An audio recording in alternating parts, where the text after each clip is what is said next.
everyone, this is Advocate Radhika Sharma, Associate with Dialogy. So today we're gonna discuss what is application of DIR 3 and what is the procedure for application or filing of DIR 3 KYC form. So every director with a digital identification number, as in DIN number, KYC form is now required to submit his or her director KYC process details in form DIR 3 KYC every year. To know the details, procedure, due dates and the importance of filing DIR 3 KYC process on time is DSC mandatory for DIR 3 KYC, and how to file DIR 3 KYC form and DIR KYC due dates 2022 and उसके लिए आपके क्या documents चाहिए and like और भी क्या चीज़ें will gonna discuss in this video.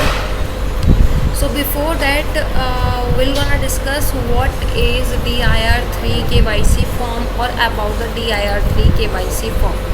A unique director identification number, as in DIN number, जिसे हम DIN number बोलते हैं, can be obtained by any person willing to becoming a director in one or more companies. Getting a DIN is a one-time process which can be completed by making an application in the e-form DIR 3.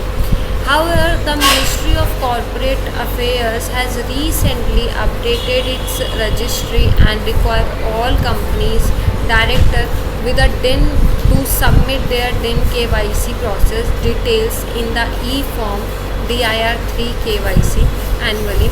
As per its recent announcement, all directors who have been allotted and approved a DIN on or before the 31st March of a particular financial year are required to submit their KYC details, and these KYC details are to be submitted to MCA latest by the 30th April of the immediate next financial year. And also it is mandatory for all director including disqualified director. And जब भी हम वो file करेंगे DIR 3 KYC e form, they are some points जो कि like should be kept in mind.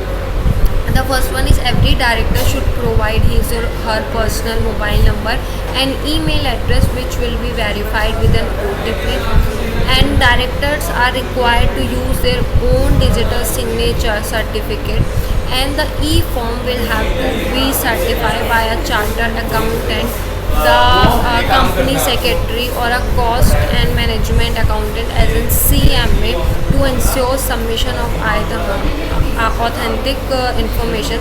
So that's all about today video. We're gonna discuss new legal ideas and new legal topic in our next video. So see you guys. Thank you for watching us.